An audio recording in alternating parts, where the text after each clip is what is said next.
Hello दोस्तों, मैं हूं अरुण शर्मा कॉमर्स अब उदयपुर से। इस आईटीआर फाइलिंग की वीडियो सीरीज में आज मैं जो आपके सामने टॉपिक लेके आया हूं, बहुत इंपॉर्टेंट टॉपिक है। अगर फाइनेंशियल ईयर 24-25 में आपने कोई भी प्रॉपर्टी सेल की, उस प्रॉपर्टी पर आपको लॉन्ग टर्म कैपिटल गेन हुआ, उस लॉन्ग टर्म कैपिटल गेन को आप अपने आईटीआर में, आईटीआर 2 या 3 में कैसे दिखाएंगे, इस वीडियो में मैं आपको बताने वाला हूं। इमूवेबल प्रॉपर्टी का सीधा सीधा मीनिंग होता है कोई भी जमीन, कोई बिल्डिंग, कोई फ्लैट, कोई प्लॉट, कोई दुकान या आपकी कोई फैक्ट्री या गोडाउन, ये सारी की सारी जो प्रॉपर्टी होती है वो इमूवेबल प्रॉपर्टी मानी जाती है। याद रखिए, बेसिकली जब आप कोई प्रॉपर्टी बेचते हैं तो हमेशा ये ध्यान में रखना होता है कि वो प्रॉपर्टी आपने कितने समय रखकर बेची। क्योंकि अगर आपने 24 महीने से कम टाइम पीरियड के अंदर अंदर अगर किसी प्रॉपर्टी को खरीद कर बेच दिया तो फिर वो मामला चला जाता है शॉर्ट टर्म कैपिटल गेन के अंतर्गत। याद रखिएगा, शॉर्ट टर्म कैपिटल गेन के अंदर अगर वो मामला चला जाता है तो उसके ऊपर जो कैपिटल गेन की कैलकुलेशन होती है वो थोड़ी अलग होती है और लॉन्ग टर्म में थोड़ी अलग होती है। और लॉन्ग टर्म और शॉर्ट टर्म में जो बेसिक डिफरेंस होता है वो ये होता है कि एक तो कैलकुलेशन पैटर्न बदल जाता है, साथ ही साथ में उसके ऊपर टैक्स की जो रेट्स हैं वो चेंज हो जाती है। हो सकता है वो स्लैब रेट में चला जाए, जबकि लॉन्ग टर्म में ये फ्लैट रेट से टैक्स देना होता है। और तीसरा बेनिफिट जो डिफरेंस होता है वो होता है इंडेक्सेशन का, कि शॉर्ट टर्म में इंडेक्सेशन एप्लीकेबल नहीं होता है, लॉन्ग टर्म में आपको इंडेक्सेशन का बेनिफिट मिलता है। अभी ये इंडेक्सेशन क्या होता है इस पे भी बात करेंगे अपन। और जो चौथा डिफरेंस आता है वो आता है शॉर्ट टर्म में आपको जो कैपिटल गेन एग्जेम्पशंस हैं वो कुछ केसेस में मिलते हैं, कुछ केसेस में नहीं मिलते हैं। लॉन्ग टर्म में आपको मैक्सिमम एग्जेम्पशंस मिल सकते हैं अगर आप अपने कैपिटल गेन को री इन्वेस्ट करते हैं। तो वहां पर हमें इस वजह से कभी भी ध्यान देना, कोई भी कैपिटल असेट को आपको ये देखना पड़ेगा कि आपने उसे कितने समय तक होल्ड करके रखा। अगर प्रॉपर्टी की मैं बात करूं, ये वीडियो में चूंकि प्रॉपर्टी से रिलेटेड बना रहा हूं और ये वीडियो उन सारे लोगों के लिए इंपॉर्टेंट है जिन्होंने 2024-25 में कोई प्रॉपर्टी बेची और उस पर उनको कोई फायदा हुआ, तो आपको ये देखना नहीं भूलना चाहिए कि ये वीडियो देखने से आपको ये पता चलेगा कि आपको अपना जो कैपिटल गेन टैक्स है वो कैसे देना है और कैसे कैलकुलेट करना है और कैसे आप अपनी इनकम को अपने आईटीआर में दिखाएंगे। ओके, तो 24 महीने से कम पीरियड में बेचा तो शॉर्ट टर्म कैपिटल असेट माना जाएगा, उस पर फायदा होता है तो शॉर्ट टर्म कैपिटल गेन माना जाएगा। जबकि 24 महीने से ज्यादा समय रखा और फिर बेचा तो वो लॉन्ग टर्म कैपिटल असेट मानी जाएगी, उस पर होने वाला फायदा आपका लॉन्ग टर्म कैपिटल गेन माना जाएगा। और इस वीडियो में मैं आपको लॉन्ग टर्म कैपिटल गेन के बारे में बताने वाला हूँ। इमूवेबल प्रॉपर्टी या किसी भी प्रकार की जो आपकी लैंड, बिल्डिंग या फ्लैट या प्लॉट बेचने से आपको कोई फायदा हुआ है तो उसकी कैलकुलेशन आप अपने आईटीआर में कैसे करोगे। ये वीडियो इंपॉर्टेंट है आईटीआर 2 और 3 के दृष्टिकोण से, क्योंकि एलटीसीजी अगर आपको प्रॉपर्टी के केस में हो रहा है तो आपको वो आईटीआर 2 या 3 में ही रिपोर्ट करना होता है। याद रखिएगा, तो पूरा वीडियो देखने से पहले जरूर चैनल को सब्सक्राइब करिए, क्योंकि ये वीडियो सीरीज में मैं आपको आईटीआर के सारे फाइलिंग कॉन्सेप्ट दिखाने वाला हूँ। ओके, साथ ही साथ में प्रैक्टिकल कोर्सेज ज्वाइन करने के लिए कॉमर्स हब की एप्लीकेशन को भी जरूर डाउनलोड करिए, डिस्क्रिप्शन में उसका लिंक मौजूद है। चलिए बढ़ते हैं आगे।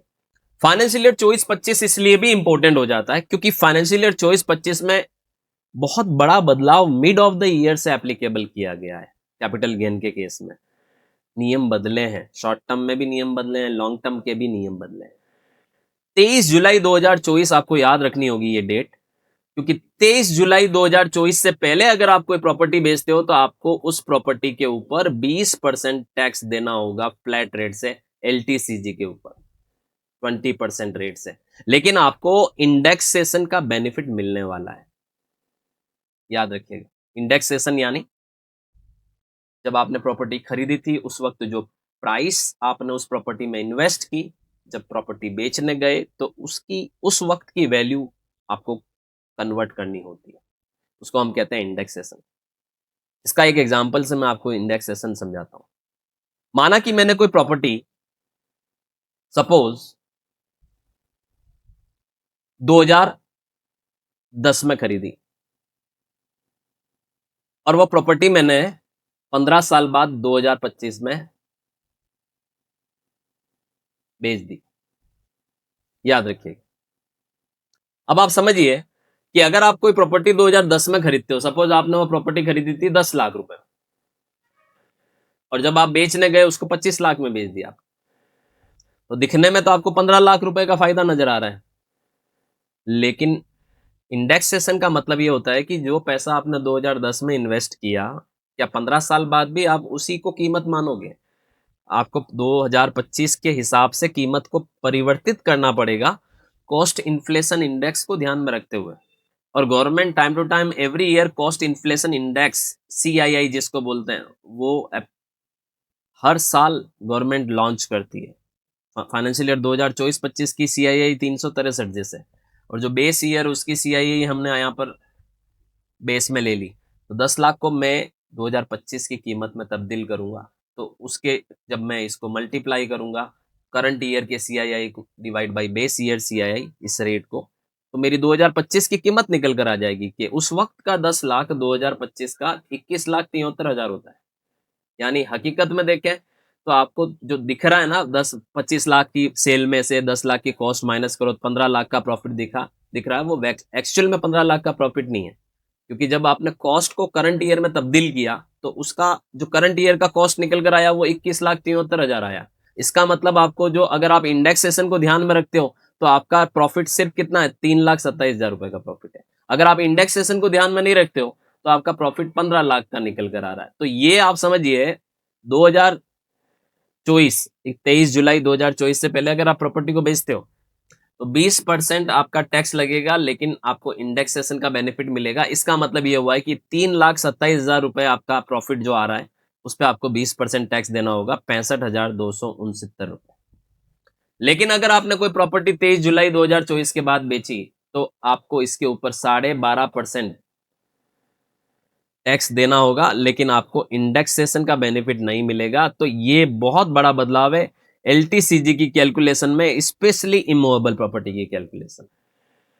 याद रखिएगा। हालांकि इसमें 3 केस है, जो मैं आपको तीनों केसेस भी जरूर बताऊंगा। ये आपके सामने मैंने जो पिक्चर ओपन कर रखी, ये तीनों केसेस बहुत इंपॉर्टेंट है, ध्यान में रखना।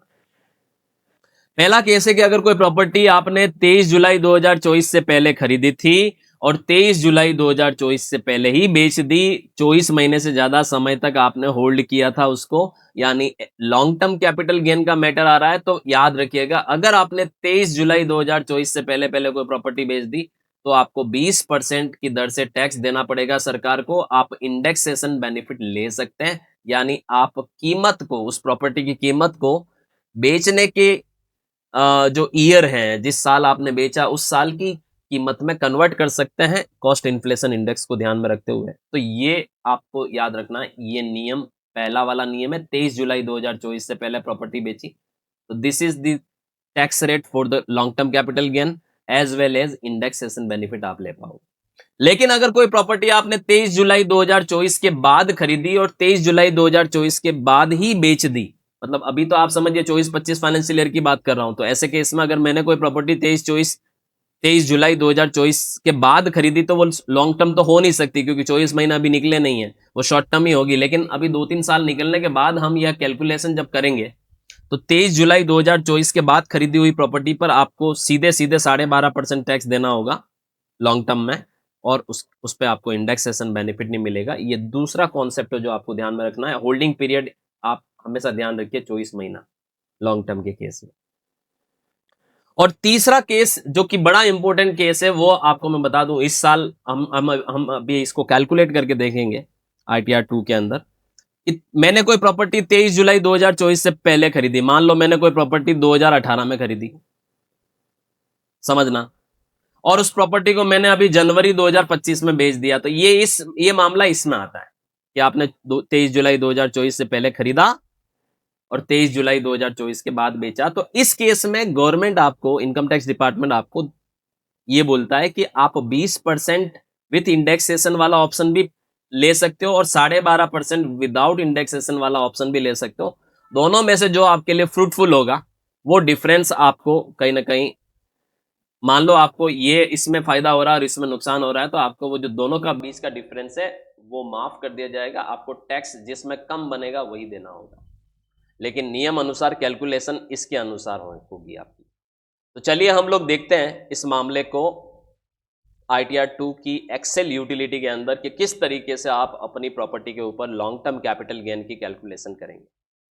चलिए देखिएगा, मैं आपको लेके आ गया हूं ITR 2 के अंदर। 3 में भी सेम कॉन्सेप्ट होगा, LTCG on immovable property, land and building.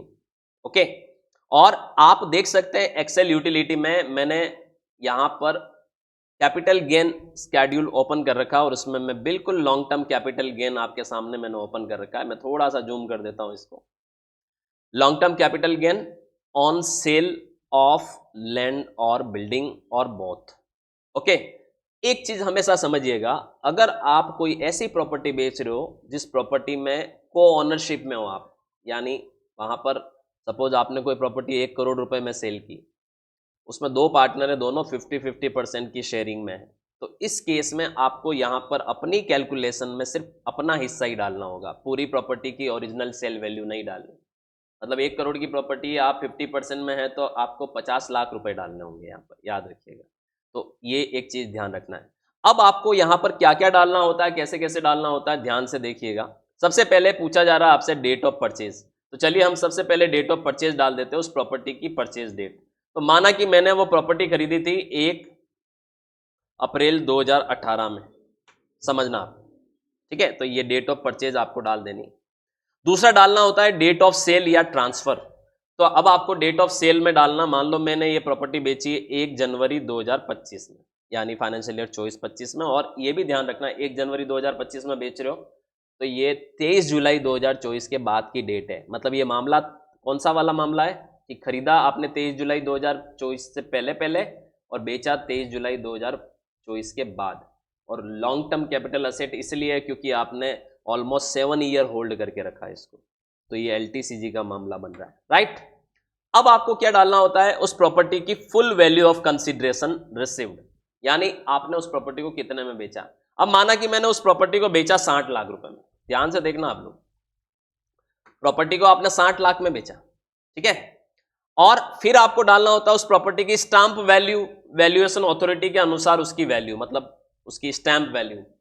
Her property की जगह के अनुसार DLC होती है, याद रखिएगा। एक वैल्यू होती है जो सरकारी आंकड़ों में जो वैल्यू जिसके आधार पर उस प्रॉपर्टी की रजिस्ट्री होती है, और आपको उस रजिस्ट्री करवाते वक्त उसकी स्टाम्प वैल्यू उसके अनुसार चुकानी होती है, रजिस्ट्रेशन वैल्यू के अनुसार। तो उस प्रॉपर्टी की स्टाम्प वैल्यू मान लो, अब देखिए ये बहुत इंपॉर्टेंट केस है जो आप समझिएगा, इसको मैं आपको यहां पर मैंने इसको समझा भी रखा है। मैं बता दूं, जैसे मान लो कोई प्रॉपर्टी है 50 लाख की, और मान लो उसकी रजिस्ट्री वैल्यू भी 50 लाख की है, मतलब स्टाम्प वैल्यू भी 50 लाख की है, वहां की DLC के अनुसार वैल्यू भी 50 लाख की है, तो यहां पर आपकी जो सेल कंसिडरेशन ली जाएगी वो 50 ही ली जाएगी, दोनों वैल्यू सेम है। मान लो स्टाम्प वैल्यू 45 लाख की है, लेकिन आपने सेल 50 लाख में किया और आपने रजिस्ट्री 50 से करवाई, तो आपको 50 लाख सेल वैल्यू लेनी है यहाँ पर इनकम टैक्स के पॉइंट ऑफ व्यू से। मान लो स्टाम्प वैल्यू 60 लाख की है और आपने सेल वैल्यू 50 लाख ही डाली, तो यहां पर कभी भी ध्यान देना, अगर हमने जानबूझ करके उस प्रॉपर्टी की रजिस्ट्री कम वैल्यू से दिखाई, उसकी स्टाम्प वैल्यू से भी कम से दिखाई, तो 10% से ज्यादा वैल्यू डिफरेंस अगर है कम पे, तो फिर स्टाम्प वैल्यू को ही उसकी सेल वैल्यू मान लिया जाता है। और अगर 10% से कम डिफरेंस है, जैसे 55 लाख की स्टाम्प वैल्यू और आपने 50 में बेच दिया, तो ये 10 से कम परसेंटेज है, तो 50 लाख यहां पर आपकी वैल्यू ली जाएगी। तो ये बहुत इंपॉर्टेंट चीज हो जाता है। जैसे अभी देखिए मैं स्टाम्प वैल्यू यहां 60 डाल रहा हूं, सेल वैल्यू 60 डाली, स्टाम्प वैल्यू 60 डाली, तो नीचे 60 ही लिया सॉफ्टवेयर ने। स्टाम्प वैल्यू अगर मैं यहां 50 डालता हूं, तो स्टाम्प वैल्यू आप भले ही कम डालोगे, सॉफ्टवेयर उसको सेल वैल्यू के अनुसार ही लेगा। लेकिन अगर आप स्टाम्प वैल्यू यहां पर 65 लाख डालते हो और आपने 60 में बेच दिया, तो ये 10% से कम मार्जिन है, इसलिए वो 60 लाख ही लेगा, सेल वैल्यू ही लेगा। लेकिन अगर प्रॉपर्टी की स्टाम्प वैल्यू 70 लाख है, समझना, और उसका 10% होता है 7 लाख, 70 का 10% होता है 7 लाख, यानी 63 लाख में भी बेचते तो 63 लेता सॉफ्टवेयर। लेकिन यहां पर आप देखिए, आपने उस प्रॉपर्टी को 70 लाख की प्रॉपर्टी को 60 में बेच दिया, तो सॉफ्टवेयर यहां पर सेल वैल्यू 70 मानेगा। यानी 10% से ज्यादा का मार्जिन अगर हुआ और आपने कम वैल्यू से रजिस्ट्री करवाई, सेल वैल्यू कम हुई 10%, स्टाम्प वैल्यू से 10% से और कम में करवाई, तो स्टाम्प वैल्यू को ही सेल वैल्यू मान लिया जाएगा। तो ये थोड़ा ध्यान में रखने वाली बात होती है, जो आपको प्रॉपर्टी की जो कैलकुलेशन करोगे आप एलटीसीजी की, उस केस में ध्यान में रखना। तो चलिए मैंने दोनों वैल्यू 60 लाख ली, तो यहाँ पर 60 लाख मेरी सेल वैल्यू आ गई। अब इसमें से क्या होता है, ये जो रूल होता है ना कि भाई आपको value of full value of consideration क्या लेना है, वो सेक्शन 50C के अंतर्गत यहाँ पर हमें कैपिटल गेन लेना होता है। और सेक्शन 50C जो होता है बेसिकली वो यही बताता है कि आपको फुल वैल्यू ऑफ कंसिडरेशन जो रिसीव हुआ या स्टाम्प वैल्यू, दोनों में से वो वैल्यू लेनी है जो मतलब एक तरह से एक चीज ध्यान देना, स्टाम्प वैल्यू तो लेनी है, लेकिन अगर आपने सेल वैल्यू जानबूझ करके बहुत कम वैल्यू पर आपने रजिस्ट्री करवाई तो 110% मतलब 10% से भी ज्यादा गैप है तो फिर आप स्टाम्प वैल्यू लेंगे, अदरवाइज आप सेल वैल्यू लेंगे। ओके, सो ये आप यहां पर फिगर जैसे ही डालेंगे सॉफ्टवेयर खुद ले लेगा। अब चलते हैं हम डिडक्शन के। 3 तरह के डिडक्शंस आप अपनी प्रॉपर्टी में से माइनस कर सकते हो उसकी सेल वैल्यू में से। पहला होता है उसकी कॉस्ट, दूसरा होता है उसकी कोई इंप्रूवमेंट कॉस्ट, और तीसरा होता है उसको बेचते वक्त कोई ट्रांसफर एक्सपेंस हुए हैं तो ट्रांसफर एक्सपेंस। ओके, सबसे पहले बात करते हैं हम cost of acquisition without indexation. तो आपको विदाउट इंडेक्सेशन मतलब आपको ओरिजिनल कॉस्ट माइनस करनी। मान लो ये प्रॉपर्टी आपने 30 लाख में खरीदी, तो आप यहाँ 30 लाख डाल दिया, तो ऑटोमेटिक सॉफ्टवेयर ने क्या किया, देखिए यहाँ पर 38,89,286 कर दिया। यानी आप समझिए 30 लाख तो आपने 2018 में डाले, 1 अप्रैल 2018 को प्रॉपर्टी खरीदी थी 30 लाख में। अब उस 2018 की वैल्यू को आप 2024-25 की वैल्यू में कन्वर्ट करोगे, इसे कहते हैं इंडेक्सेशन बेनिफिट। तो ये आपकी प्रॉपर्टी एक तरह से आज की तारीख में जब बेची 2024-25 में, तो ये 38,89,286 रुपए की थी, तो ये ऑटोमेटिक सॉफ्टवेयर ने इसकी इंडेक्स वैल्यू निकाल ली। तो ये विदाउट इंडेक्सेशन है, ये विथ इंडेक्सेशन है। अब आप अगर उस प्रॉपर्टी में कोई इंप्रूवमेंट भी करवाया है तो आप इंप्रूवमेंट कॉस्ट को भी माइनस कर सकते हो। लेकिन एक चीज ध्यान देना, इंप्रूवमेंट कॉस्ट अगर कोई प्रॉपर्टी आपने 23 जुलाई 2024 के बाद बेची है तो उस पर आपको इंडेक्सेशन बेनिफिट नहीं निकल कर आएगा इंप्रूवमेंट कॉस्ट में, याद रखिएगा। तो इंप्रूवमेंट कॉस्ट का मतलब होता है कि मान लो बाद में आपने 2 लाख रुपए खर्च किए, तो ये 2 लाख आप यहां पर इंप्रूवमेंट में डाल दोगे और ईयर ऑफ इंप्रूवमेंट बता दोगे यहां से, जो भी आपने इंप्रूवमेंट करवाया। मान लो आपने ये 2021-22 में इंप्रूवमेंट करवाया, तो 2021-22 आप यहां पर डाल दोगे। ओके, तो ये 2 लाख 2021-22 में आपने इंप्रूवमेंट करवाया, तो इंप्रूवमेंट कॉस्ट सॉफ्टवेयर ऑटोमेटिकली यहां पर देखिए 2 लाख ले लेगा। तो यहां पर 30 लाख की तो कॉस्ट हो गई, 2 लाख का इंप्रूवमेंट हो गया, तो 32 लाख रुपए आपकी टोटल प्राइस हो गई। देखिए, जबकि यहां पर आप देखिए विथ इंडेक्सेशन आपकी कॉस्ट जो निकल कर आ रही है वो 38,89,000 आ रही है, लेकिन इसमें आपकी इंप्रूवमेंट कॉस्ट इन्वॉल्व नहीं होगी। तो ये डिफरेंस है, इंप्रूवमेंट कॉस्ट सिर्फ आपकी विदाउट इंडेक्सेशन वाली प्राइस पर वो यूं की यूं ऐड हो जाएगी, विथ इंडेक्सेशन में वो बेनिफिट आपको नहीं मिलने वाला। ओके, अब आप समझिए आपने इंप्रूवमेंट कॉस्ट डाल दी तो 32 लाख रुपए आपकी कॉस्ट हो गई, और 38,89,000 आपकी विथ इंडेक्सेशन कॉस्ट निकल कर आ रही है। यानी अगर हम प्रॉफिट की बात करें, 60 लाख की प्रॉपर्टी, 60 लाख में जो आपने सेल की, 30 लाख रुपए का आपका उसकी कॉस्ट माइनस कर दो, बचे 30, उसमें से 2 लाख आपकी ये इंप्रूवमेंट कॉस्ट माइनस कर दो, 32 लाख का प्रॉफिट निकल कर आ रहा है बिना इंडेक्सेशन के, जो 12.5% वाली रेट है। और 38,89,286 का प्रॉफिट निकल कर आ रहा है 20% वाली रेट के लिए, याद रखिएगा। सॉरी 32 लाख ये कॉस्ट हो गई और 38,89,286 आपकी विथ इंडेक्सेशन वाली होगी। अब 60 में से अगर मैं 32 माइनस करूंगा तो 28 लाख का प्रॉफिट निकल कर आ रहा है, और 60 में से मैं 38,89,000 माइनस करूंगा तो 21,10,000 का प्रॉफिट निकल कर आ रहा है। ये प्रॉफिट है, ये एलटीसीजी है विदाउट इंडेक्सेशन, ये एलटीसीजी है विथ इंडेक्सेशन। ओके, दोनों तरह से सॉफ्टवेयर कैलकुलेट करता हुआ चलेगा, लेकिन सॉफ्टवेयर लेगा आपका जो आपके लिए फायदेमंद होगा, याद रखिए। इस पे 20% कैलकुलेट होगा 21,10,000 पे, इस पे 12.5% कैलकुलेट होगा 28 लाख पे। लेकिन दोनों में से अब देखिए ऑटोमेटिक एक चीज और अभी आप माइनस कर सकते हो, वो होती है आपकी ट्रांसफर एक्सपेंस। यहाँ पर आप ट्रांसफर एक्सपेंस भी डाल सकते हो। प्रॉपर्टी को बेचते वक्त अगर आपने कोई खर्चा किया, कोई ब्रोकरेज वगैरह दी, तो आप उसको भी माइनस कर सकते हो यहाँ पर। तो आप अगर यहाँ 1 लाख डालते हो, मान लो आपने 1 लाख किसी को दिया, तो ऑटोमेटिकली देखिए कीमत यहाँ चेंज होगी, यहाँ 33 लाख हो गया, यहाँ 39,89 हो गया। ठीक है, 33 लाख माइनस करोगे तो आपका प्रॉफिट 27 लाख आएगा, और ये 39,89 माइनस करोगे तो आपका प्रॉफिट 20 लाख का आएगा। तो विदाउट इंडेक्सेशन 27 लाख का बेनिफिट, विद इंडेक्सेशन 20 लाख का बेनिफिट, 20,10,000 का बेनिफिट। ओके। अच्छा, लैंड और बिल्डिंग को बेचने पर आपको जो एग्जेम्पशंस यहाँ पर मिलते हैं, याद रखिएगा, वो एग्जेम्पशंस भी यहाँ कैपिटल गेन के एग्जेम्पशंस दे रखे हैं कि आप री इन्वेस्ट करते हो अगर अपने प्रॉफिट को कैपिटल गेन अकाउंट स्कीम में किसी बैंक में खाता खुलवा कर अगले कुछ सालों में अगर आप उस कैपिटल गेन को री इन्वेस्ट करते हो तो आपको उसका बेनिफिट मिलता है। तो अगर आप वो बेनिफिट लेने जा रहे हो तो आप यहाँ पर डिडक्शन क्लेम कर सकते हो। 54 का डिडक्शन होता है जहाँ पर आपने कोई इमूवेबल प्रॉपर्टी, कोई लैंड या बिल्डिंग बेचकर वापस कोई रेसिडेंशियल, मतलब कोई एक रेसिडेंशियल प्रॉपर्टी बेचकर दूसरी रेसिडेंशियल प्रॉपर्टी खरीदना, ये 54 में आता है। 54 बी में आता है आपका कि आपने कोई बेसिकली कोई किसी तरह के गवर्नमेंट बॉन्ड में पैसा इन्वेस्ट किया है। 54 ईसी में आपका आपने कोई इंडस्ट्रियल अंडरटेकिंग बेचकर नई इंडस्ट्रियल अंडरटेकिंग आपने परचेज की है। 54 एफ में कोई भी तरीके की कैपिटल एसेट बेचकर आपको हुआ फायदा, आपने रेसिडेंशियल प्रॉपर्टी खरीदा। तो ये कुछ जो एग्जेम्पशंस होते हैं कैपिटल गेन के, वो आप यहाँ पर क्लेम कर सकते हो कि आपने कितना पैसा री इन्वेस्ट किया। वो आप यहाँ पर फिगर डालोगे तो वो ऑटोमेटिक सॉफ्टवेयर क्या करेगा, आपका कैपिटल गेन में से वो माइनस कर देगा, याद रखिएगा। तो आप अपना लॉन्ग टर्म का मतलब आपको सबसे बड़ा आपको ये जानना है कि अगर आप लॉन्ग टर्म कैपिटल गेन की कैलकुलेशन कर रहे हो तो ये एग्जेम्पशंस का बेनिफिट आप ले सकते हो जिससे आपका काफी हद तक टैक्स बच सकता है। ओके, तो ये 4 तरह के डिडक्शंस यहाँ पर दे रखे हैं जो आप सेल ऑफ लैंड और बिल्डिंग के केस में वापस री इन्वेस्ट करके आप ये फायदा ले सकते हो। जरूरी नहीं कि आप सेम ईयर में री इन्वेस्ट करो, आपको टाइम फ्रेम मिलता है उसमें अगले 2 सालों में, अगले 3 सालों में, लेकिन उसके लिए आपको capital gain account scheme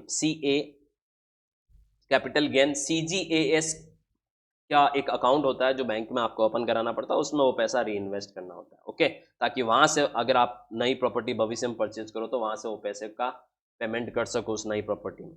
okay, तो ये ऐसा कोई अगर आप एग्जाम्शन क्लेम करना चाह रहे हो तो वो आप यहाँ पर दिखा सकते हो। और इसके बाद आप देखिए आपका जो कैपिटल गेन निकल कर आएगा, विदाउट इंडेक्सेशन में 27 लाख निकल कर आ रहा है, विथ इंडेक्सेशन में 20,10,000 निकल कर आ रहा है। अब 27 लाख का 12.5% सॉफ्टवेयर ने कैलकुलेट किया है 3,37,500, और 20,10,000 का 20% सॉफ्टवेयर ने कैलकुलेट किया है 4,02,143 रुपए। अब आप देखिए यहां पर आपके लिए फायदेमंद कौन सा है, 3,37,500 ज्यादा फायदेमंद है, इसमें ज्यादा टैक्स बन रहा है 20% विथ इंडेक्सेशन में, और 12.5% विदाउट इंडेक्सेशन में आपका टैक्स कम बन रहा है। तो इन दोनों के बीच का जो डिफरेंस होगा, अभी देखिए ये भी मैं आपको बताऊंगा, ये टैक्स निकल कर आ रहा है, ठीक है आपका।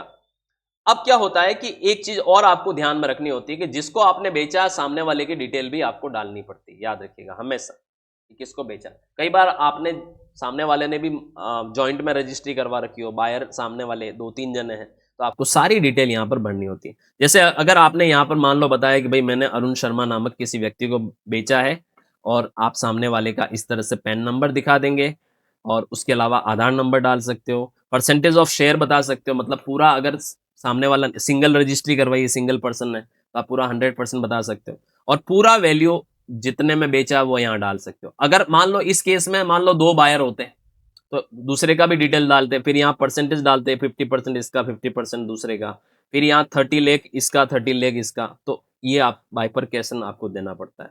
प्रॉपर्टी का एड्रेस आपको यहाँ पर डालना पड़ता है, तो आप अपना प्रॉपर्टी का एड्रेस यहाँ पर डाल देते हैं। ओके, स्टेट बताते हैं उस प्रॉपर्टी का, तो आप अपना स्टेट बताते हैं यहाँ पर, जो भी आपका राज्य है आपको उस प्रॉपर्टी का स्टेट दिखाना होगा, और आपको यहाँ पिन कोड डालने होंगे। तो हमारे केस में पिन कोड हमने डाल दिए यहाँ पर। तो ये आपको पूरी बायर की डिटेल डालनी होती है। अच्छा, ये तो सिंगल प्रॉपर्टी का मामला हुआ। अगर और भी प्रॉपर्टी तो आप एड ब्लॉक करके दूसरी प्रॉपर्टी का भी ब्यौरा दे सकते हो। अगर मल्टीपल ट्रांजेक्शन किए हैं आपने पूरे फाइनेंशियल ईयर में, तो आपको सारे ट्रांजेक्शन का ब्यौरा देना होता है। और फिर आप देख सकते हैं आपका 27 लाख का प्रॉफिट 12.5% वाली रेट का निकल कर आ रहा है, राइट। और अब आप यहाँ पर सीधे सीधे तौर पर, जैसे मैंने ये कैलकुलेट तो कर लिया है, और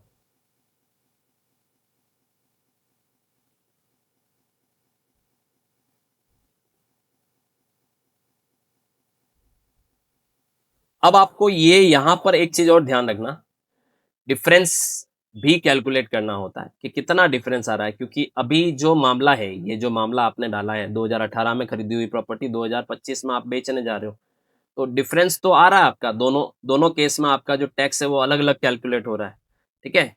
लेकिन यहाँ पर अब आप ये देख सकते हो, ये देखिए आप, यहाँ पर 3,37,500 आपका आ रहा है 12.5% वाला, ठीक है।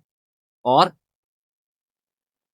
20% वाला आपका आ रहा है 4,21,143 रुपए। मतलब आपको सिर्फ देना कितना, 3,37,500 ही देना है, इसलिए कोई एक्सेस अमाउंट नहीं आ रहा है। लेकिन अब मैं आपको एक इसमें थोड़ा सा चेंज करके बता रहा हूँ। यहाँ देखिए excess amount if any that is required to be ignored, तो यहाँ कोई एक्सेस अमाउंट आ नहीं रहा है, क्योंकि 12.5% वाला ही आपके लिए फायदेमंद हो रहा है। अगर 20% वाला फायदेमंद होता आपके लिए, सुनना मेरी बात, तो देखिए यहां पर मैं थोड़ा सा मामला चेंज करता हूं। यहां मैं ये 2018 की बजाय मान लो मैं यहां ले लेता हूं 1 अप्रैल 2010 ले लेता हूं। तो जैसे ही मैंने 1 अप्रैल 2010 तो काफी पहले हो गया, 2015 ले लेता हूं, ठीक है। तो अब आप देखिए यहां मैंने जैसे 2015 लिया और यहां 2025 लिया, तो ये 2015 के हिसाब से आपकी कॉस्ट, इंडेक्स्ड कॉस्ट आ गई 42,87,000। इसके अनुसार आपका नीचे कैलकुलेशन चेंज हो गया कि भाई आपका ये 16,12,000 रुपए का प्रॉफिट बन रहा है, ठीक है। मतलब ये फायदा कैपिटल गेन आ रहा है विथ इंडेक्सेशन में, और 27 लाख का विदाउट इंडेक्सेशन में। अब 27 लाख पर तो आपका 3,37,500 आ ही रहा है टैक्स, लेकिन 16,12,598 पे 20% आपका 3,22,520 आ रहा है। मतलब अब आप देखिए 20% वाला आपके लिए फायदेमंद है, तो दोनों के बीच का जो डिफरेंस है, ये देखिए दोनों के बीच का डिफरेंस है 14,980 रुपए। ये आपको इग्नोर्ड हो जाएगा, मतलब आपको टैक्स जो कम बन रहा है वो देना पड़ेगा। तो इस 3,37,500 में से 14,980 रुपए आपके माइनस हो जाएंगे, आपको टैक्स 3,22,520 ही देना पड़ेगा। तो ये एक्सेस टैक्स जो निकल कर आ रहा है ना, मतलब 12.5% में आपका टैक्स ज्यादा बन रहा है, तो सॉफ्टवेयर ने क्या किया, ज्यादा जितना भी बन रहा है उतना आपको क्या एक्सेस अमाउंट जो है वो सॉफ्टवेयर इग्नोर कर देगा ऑटोमेटिक, और आपको कम पैसा देना पड़ेगा। तो ये एक डिफरेंस है जो आपको ध्यान में रखना है। ओके, 3,37,500 नहीं देना है, बल्कि 3,22,520 ही देना है। और 14,980 रुपए का आपको यहाँ पर क्या हो जाएगा, जो एक्स्ट्रा टैक्स है वो ऑटोमेटिक ही सॉफ्टवेयर माइनस कर देगा। इसे कहते हैं total excess tax to be ignored, याद रखिएगा। और आपकी ये जो प्रॉपर्टी है, इसके ऊपर जो आपका कैपिटल गेन निकल कर आएगा वो 27 लाख का निकल कर आएगा, लेकिन 27 लाख पे जो टैक्स बनेगा उसमें से 14,980 रुपए आपके माइनस हो जाएंगे।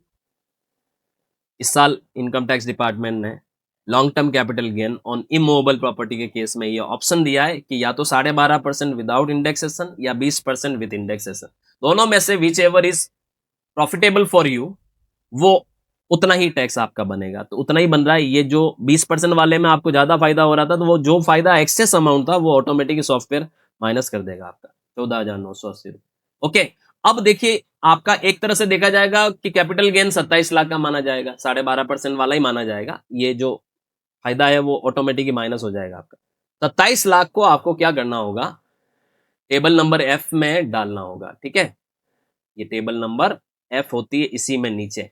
टेबल नंबर एफ के अंदर आपको पॉइंट नंबर 7 में, ये F7 के अंदर long term capital gain taxable at the rate of 12.5%, ये आपको यहाँ पर डालना होगा। और ये आपने वो कब बेचा उसके आधार पर डालना होगा। मैंने जनवरी में बेचा तो ये इस पीरियड में आता है, तो यहां मुझे ये डालना पड़ेगा 27 लाख रुपए का प्रॉफिट। जैसे आप 27 लाख यहां डालेंगे और उसके बाद आप यहां से जैसे ही वैलिडेट करेंगे आपका कैपिटल गेन शीट ओके, इस तरह से आपको अपना ये सारा डेटा डालना होगा सेल का। और एक चीज और बताता हूं, जब आप इसको ओके कर देंगे फिर आपको पार्ट ए में जाके अपना, याद रखिएगा, पार्ट ए के अंदर जाके आपको कैलकुलेट टैक्स करना होगा। जब आप कैलकुलेट टैक्स करेंगे सॉफ्टवेयर ऑटोमेटिक ही टैक्स कैलकुलेट करेगा, 27 लाख पे टैक्स कैलकुलेट करेगा। लेकिन एक चीज और ध्यान रखना, अगर आपकी कोई और इनकम नहीं है तो पहले आपको 2.5 लाख का एग्जेम्पशन मिलेगा ओल्ड स्लैब में, और न्यू स्लैब में 3 लाख का एग्जेम्पशन मिलेगा। तो अभी मैंने मान लो यहाँ पर मैंने ओल्ड स्लैब ले रखा है, तो मुझे 2.5 लाख रुपए 27 में से माइनस हो जाएंगे। तो 27 में से ढाई माइनस हो जाएंगे, 24.5 लाख पे ही मेरा टैक्स कैलकुलेट होगा। चलिए बताता हूं मैं आपको। आपने जैसे ही यहां से कैलकुलेट टैक्स किया, आपका टैक्स कैलकुलेट हो चुका होगा, और ये आपको नजर आएगा कौन से स्केड्यूल में नजर आएगा, पार्ट बी TI में नजर आएगा। तो इसमें जब आप जाओगे तो आप देखिएगा आपका टैक्स जो है, आप हमेशा ध्यान दीजिएगा। देखिए टोटल इनकम अभी आपने जो डाली, मैं थोड़ा सा इसको जूम कर रहा हूं ताकि आपको ये क्लियरली समझ में आए। मैंने जो इनकम अभी डाली है ना, वो स्पेशल रेट वाली इनकम है 27 लाख की, ठीक है। ये देखिए आप, ये जो 27 लाख की इनकम है ये देखिए, ठीक है, income chargeable to tax at special rate, ठीक है, 27 लाख की। 27 लाख में आपका पूरा 27 लाख पे टैक्स नहीं बनेगा, आपका जो टैक्स बनेगा वो 24,50,000 पे बनेगा, 2.5 लाख का एग्जेम्पशन है, ठीक है? तो 24,50,000 पे आपका जो स्लैब है, ओल्ड स्लैब के अनुसार जो टैक्स बन रहा है, 24,50,000 का 12.5% वो बन रहा है 2,91,270 रुपये। तो 2,91,270 रुपये आपका टैक्स बनेगा, फिर उस पर 4% सेस जुड़ जाएगा, टोटल टैक्स आपका बन जाएगा 2 लाख, सॉरी 4% सेस होता है 11,651 रुपये, तो टोटल टैक्स आपका बन जाएगा 3,02,921 रुपये। ये 3,02,921 रुपये आपको देने पड़ेंगे। लेकिन एक चीज़ और ध्यान रखना, ये टैक्स आपने समय पे नहीं दिया एडवांस टैक्स के रूप में, तो इस पर आपका इंटरेस्ट भी बनेगा, जो आपने थोड़ा डिले किया है टैक्स देने में, क्योंकि आप ITR फाइलिंग के वक्त देने जाओगे तो ये ब्याज बनेगा आपका। तो ये ब्याज टोटल मिला के 15,145 रुपये का बन के, अब अगर आप ये रिटर्न फाइल करते हो और ये इनकम इस तरह से दिखाते हो तो आपको 3,18,066 रुपये का टैक्स देना पड़ेगा। सॉफ्टवेयर ने ऑटोमेटिक कैलकुलेट कर दिया, आपको करने की जरूरत नहीं। ओके, सो इस तरीके से हम अपना लॉन्ग टर्म कैपिटल गेन दिखाएंगे। अगर आपको कोई भी इमूवेबल प्रॉपर्टी पर LTCG हुआ है तो ऐसे आपको अपनी ITR 2 और 3 के अंदर फाइल करना होगा, इस तरह से डेटा डालना होगा और इस तरीके से आपको टैक्स कैलकुलेट करके भी देखना होगा। ये केस था आपका सेल ऑफ इमूवेबल प्रॉपर्टी, उस पर आपको LTCG किस तरीके से दिखाया जाता है। देखते रहिए कॉमर्स हब चैनल को, रेगुलर बेसिस पे इस तरीके की लर्नेबल और जो यूजफुल वीडियोस है आपको मैं टाइम टू टाइम प्रोवाइड करता चल रहा हूं। और आप चैनल को सब्सक्राइब करना ना भूलें, ताकि आपके सामने वीडियो जैसे ही मैं पोस्ट करूं आपके सामने नोटिफिकेशन में आ जाए। प्रैक्टिकल कोर्सेज के लिए, क्योंकि जब आप यूट्यूब पर कोई वीडियो देखते हैं तो वो वीडियो हो सकता है सीक्वेंस में नहीं हो, लेकिन जब आपको कोई चीज़ सीक्वेंस में लर्न करना हो तो आपको प्रैक्टिकल कोर्सेज परचेज करने होंगे, कॉम्बो कोर्सेज परचेज करने होंगे, आपकी डिज़ायर के अकॉर्डिंग स्पेसिफिक कोर्सेज परचेज करने होंगे, और वो आपको कॉमर्स हब उदयपुर की ऑफिशियल एप्लीकेशन पर मिलेंगे। और एप्लीकेशन के लिंक भी हमारे हर वीडियो के डिस्क्रिप्शन में मौजूद है। आप ऐप को डाउनलोड करिए, कोर्सेज को एक्सप्लोर करिए और जो कोर्स आपको समझ में आए उसको आप परचेज करिए। डेफिनेटली आपको सारे कोर्स अपडेटेड वे में मिलेंगे। सारे कोर्सेज की एक खासियत है हमारी कि सारे कोर्सेज में हमने लाइफ टाइम वैलिडिटी डाली हुई है, यानी उनकी कोई एक्सपायरी पीरियड नहीं है। आप कोर्स परचेज करिए और टाइम निकाल कर वीडियोस को एक्सप्लोर करिए। Thank you so much.